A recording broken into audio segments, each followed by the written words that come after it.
El día de hoy vamos a hablar de un tema tan importante y vigente como es el futuro de los médicos, el futuro de la medicina. Vamos a entender un poco más. En relación a esta conferencia, en realidad no tengo ningún conflicto de interés.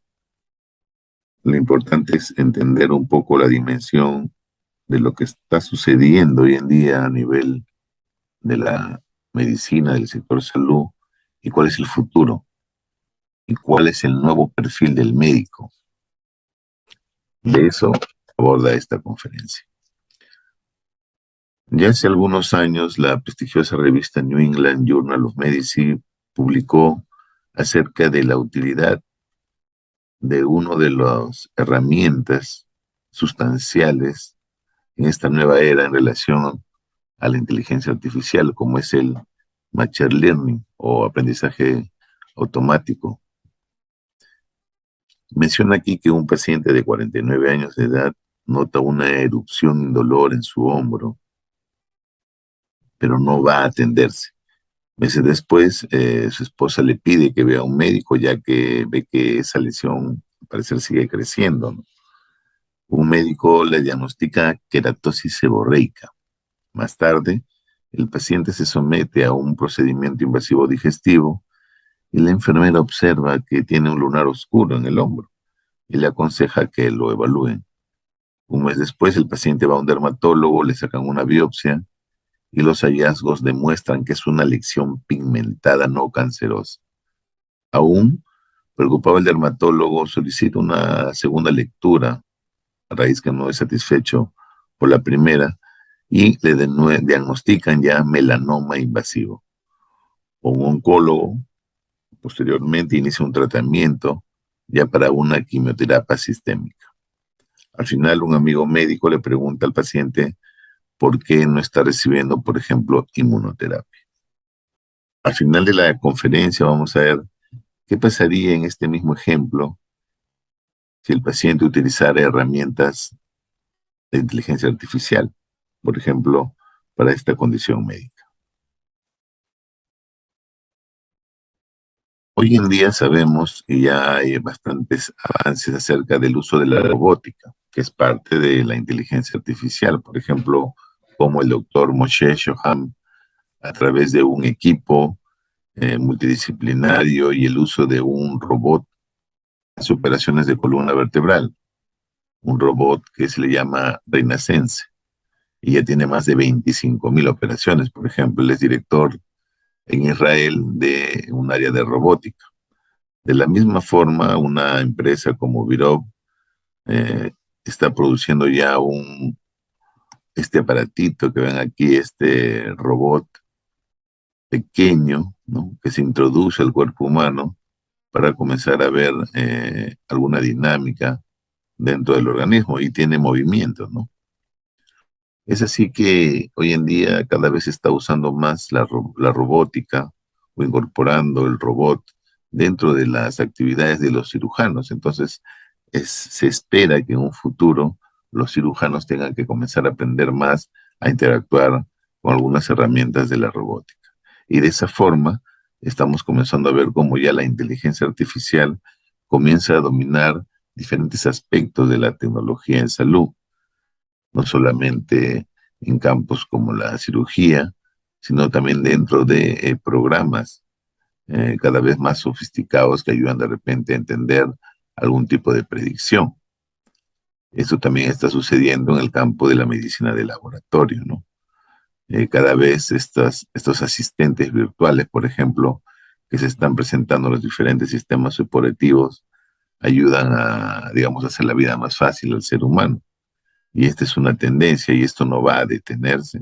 Cada vez más estos software comienzan a entender, a aprender de la información que se le brinda para en el futuro ser cada vez más robustos e interpretar un poco más el comportamiento del ser humano. Y uno de los grandes ejemplos de eso es esta computadora Watson, que ya hace muchos años pues pudo inclusive ganarle a un campeón mundial de ajedrez. Hoy en día compite inclusive en algunos concursos con seres humanos en relación a preguntas, ¿no? Watson ha sido desarrollado por IBM, y también se utiliza en el campo de la salud, como vamos a ver en el siguiente ejemplo. Today, I am helping people work better and also feel better. I am helping hospitals personalize treatments using billions of data points and working with Medtronic to predict the highs and lows of diabetes.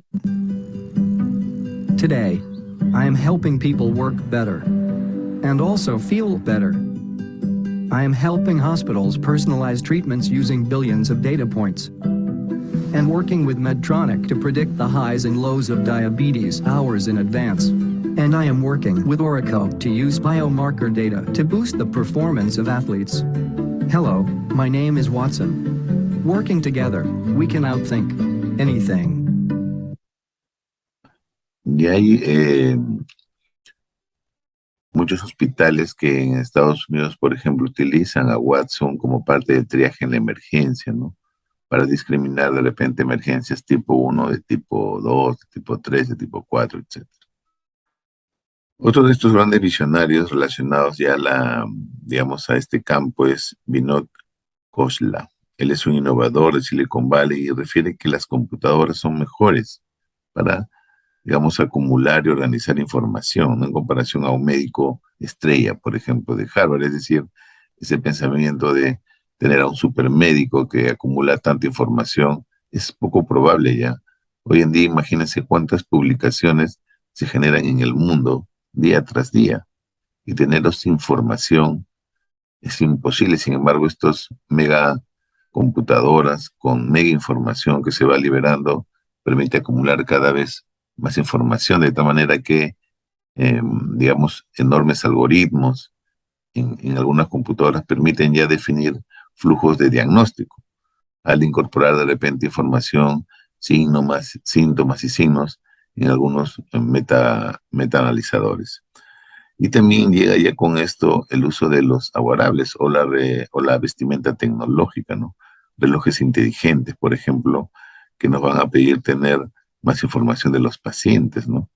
Entonces ese pensamiento del médico, pues erudito, doctor House, se va a ir transformando de repente al concepto del doctor algoritmo, donde eh, modelos de predicción en base a información me van a permitir de repente obtener una información mayor.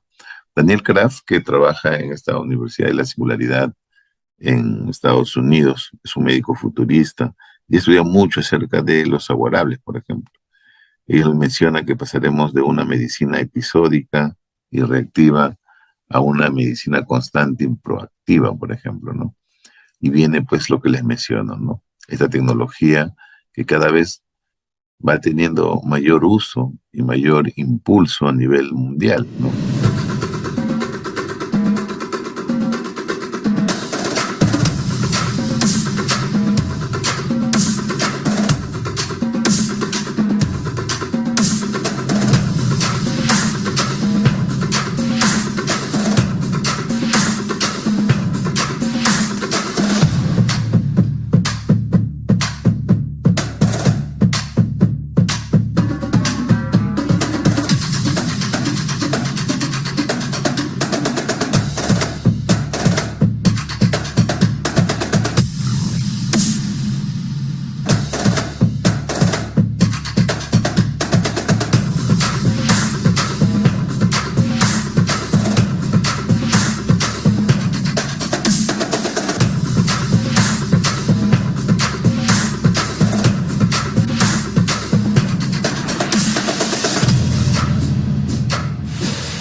Se dice que cada vez más estos aparatos, estas tecnologías, digamos, van a interactuar más con, con nosotros.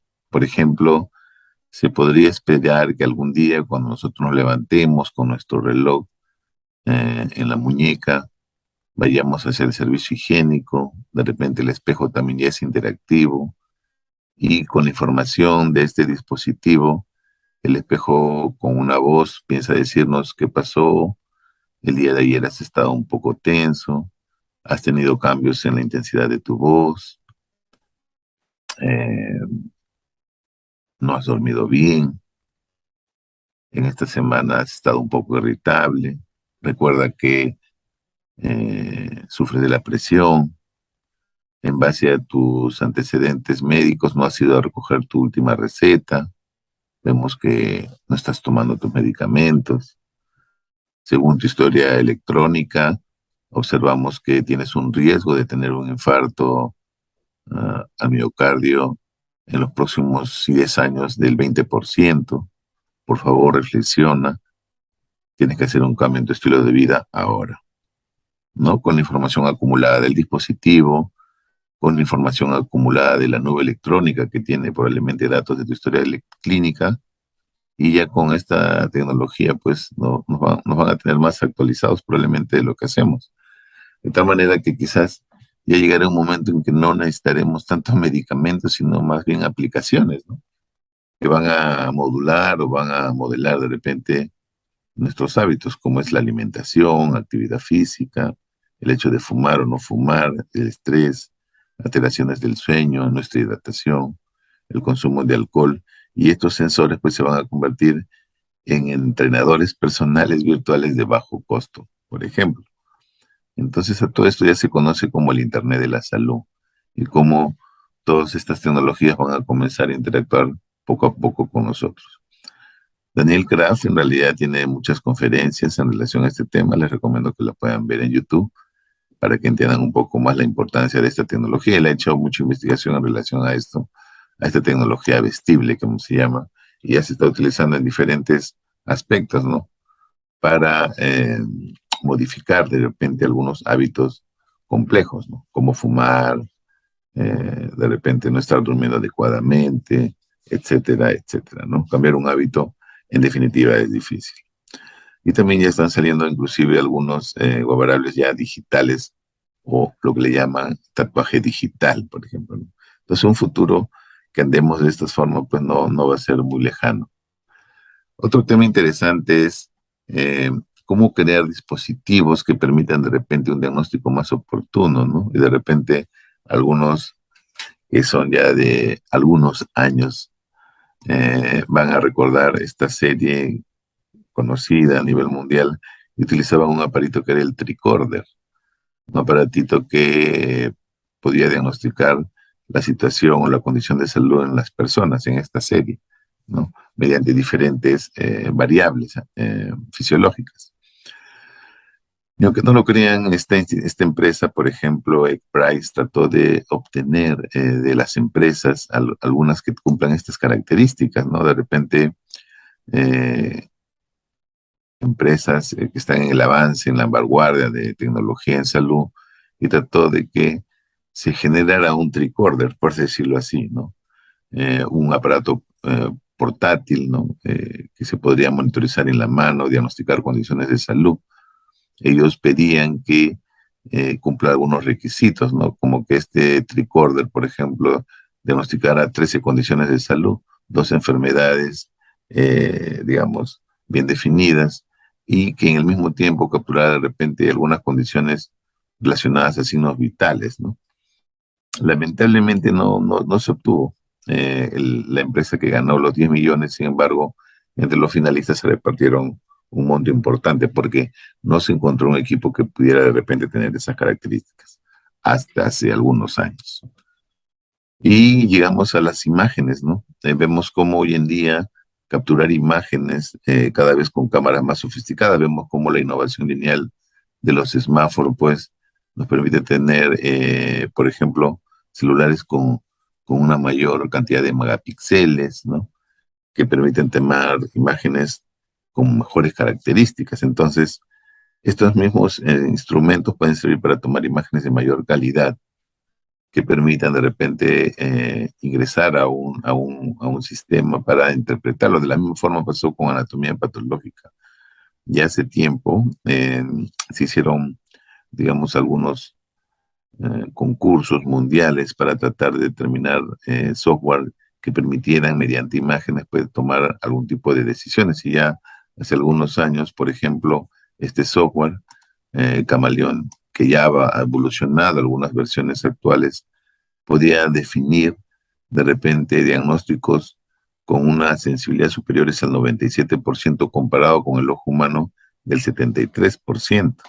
Es decir, es probable que en un futuro cada vez estos software que permitan determinar mejor las imágenes van a ayudar mucho dentro del, de la jornada diaria, digamos, de aquellas especialidades médicas que utilizan las imágenes, ¿no? Como radiología, anatomía patológica o algunos componentes visuales, por ejemplo, en la medicina de laboratorio, como reconocimiento de frotices de lámina, etcétera.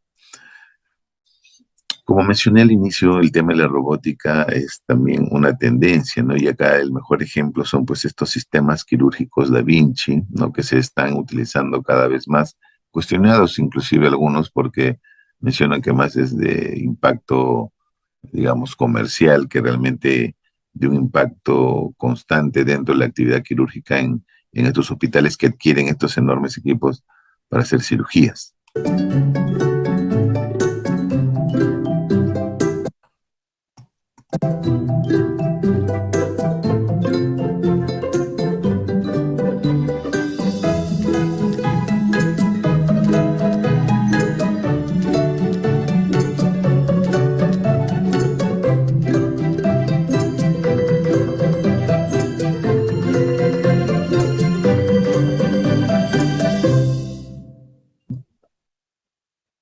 El robot Da Vinci. Muy bien, ya en Estados Unidos pues se han incrementado el número de operaciones, ¿no? Con estos equipos, por ejemplo, el 2016 pasaron del 15% al 2021 en un promedio al 35%, ¿no? Hay un mayor incremento del uso de robots cirujanos, pero también necesita pues una gran experticia por parte del cirujano para poder desarrollar ese tipo de cirugías, ¿no? Un entrenamiento. De la misma forma, la interacción de digamos, de las herramientas digitales va en relación a la atención médica. Me recuerdo mucho pre-pandemia, se estaba haciendo una campaña mediática importante porque una empresa, una aseguradora, había iniciado pues una campaña, digamos, de teleconsulta. Me recuerdo mucho que fue muy criticado, pero con la pandemia, ¿qué pasó? Con la pandemia se evidenció la necesidad de incorporar estos nuevos mecanismos de telemedicina, de teleconsulta, inclusive dentro del sistema de salud público en nuestro país. Las regulaciones se aperturaron, hoy en día existen todavía profesionales que están en trabajo remoto en sus casas y es parte del engranaje de la atención en salud, en la gestión clínica, en la microgestión clínica. Entonces, eh, hay que tener nuevas habilidades, obviamente. Todos comenzamos, me acuerdo, a no entender. Hoy día yo estoy acá abriendo mi Zoom, grabando mi conferencia y no tengo ningún inconveniente. Antes esas habilidades, digamos, no eran parte de nuestra jornada, de nuestro día a día, ¿no? Of course, just like every parent, Jessie is busy, which is why Teladoc works so well for her. Teladoc gives her peace of mind because Jessie knows her family can get sick anytime. It's never convenient. But whenever she needs our care, she can always reach a doctor or pediatrician within minutes. No expensive late-night trip to urgent care or the ER. Hi, Valia. I'm Dr. Potter. How are you feeling tonight? Not so good. I'll send over a prescription right away. Thank you, Dr. Potter. Thank you, Dr. Potter. When medically necessary, a prescription can even be sent to the pharmacy of your choice, which helps everyone sleep better at night.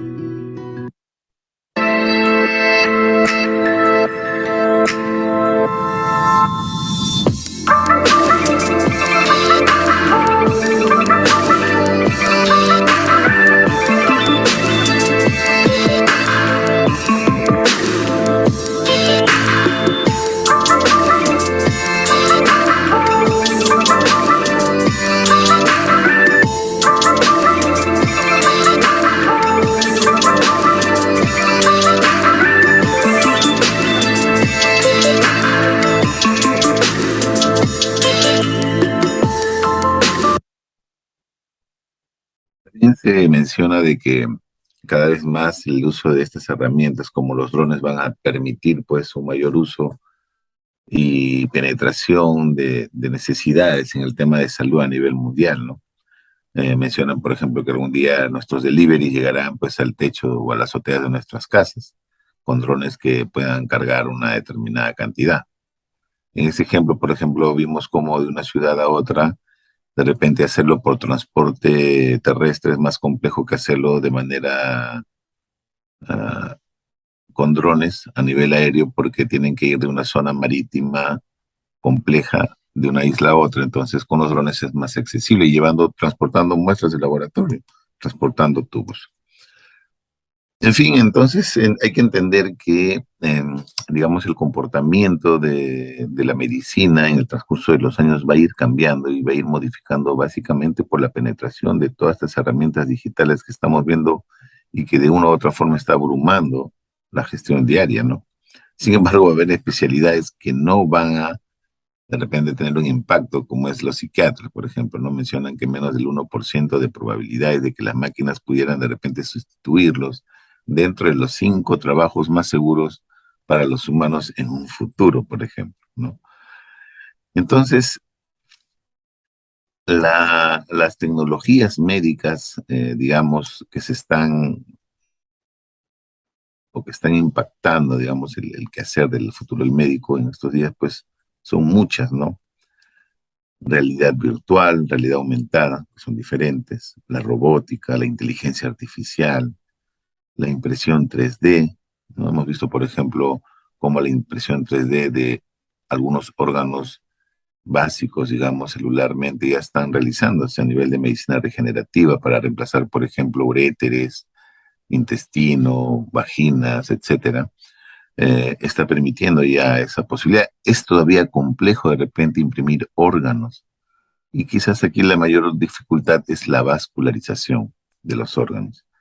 Ingeniería de tejidos, que va de la mano con esto también. El diagnóstico portable, ¿no? Tener cada vez más herramientas portátiles que permitan un diagnóstico más efectivo. Hace poco tuve la suerte de conocer a una investigadora española donde ellos realizan mediante un equipo portátil prácticamente resonancias magnéticas en poblaciones muy lejanas para tratar de entender un poco el envejecimiento poblacional. Nutrigenómica, ¿no? Acceder a esta gran avalancha de información con nuestro genoma para entender un poco el comportamiento del ser humano, y más aún asociado a la nutrición. Tatuajes electrónicos, chatbots, por ejemplo, que ayudarían mucho a la atención sanitaria, etcétera, etcétera. Son el futuro de la medicina. Y eso va a impactar en los futuros talentos. Hoy en día tenemos una gran cantidad de médicos que egresan y que van a tener que interactuar con estas herramientas. Y eso yo lo estoy viendo en las nuevas generaciones, por ejemplo, de los futuros patólogos clínicos, donde tienen que entender que tienen que abrazar en realidad todas estas disciplinas ya de la medicina que son actuales. Esto ya no es lejano. De tal manera que el médico del futuro, por decirlo así, o los nuevos médicos que están ya realizando su residentado médico, por ejemplo, que van a tener alguna especialidad, deben de abrazar todas estas disciplinas, ser interdisciplinarios, inclusive yo diría entender que deben de ser transdisciplinarios. Adaptarse a la transformación digital es una necesidad. Ser técnicos informáticos, es decir, que tienen ya que entender que la programación de programas, lenguajes básicos de programación deben ser parte de sus habilidades duras. Ser científicos, entender que la investigación es parte de su ADN sanitario. Analizar datos. Ayer justo estábamos entendiendo un poco el hecho de utilizar la información, la megadata, la data analytics, cómo utilizar esta big data, que en el caso del laboratorio se resume en la quimiometría, cómo obtener esta información de biomarcadores, de resultados para un mejor uso, de repente desarrollar modelos predictivos. Expertos en genética, entender que ya las ómicas están a la vuelta de la esquina, conocer de la ingeniería robótica, etcétera. Entonces, todas estas disciplinas, todas estas nuevas tendencias son partes ya esenciales de las habilidades duras, diría yo, de los nuevos médicos.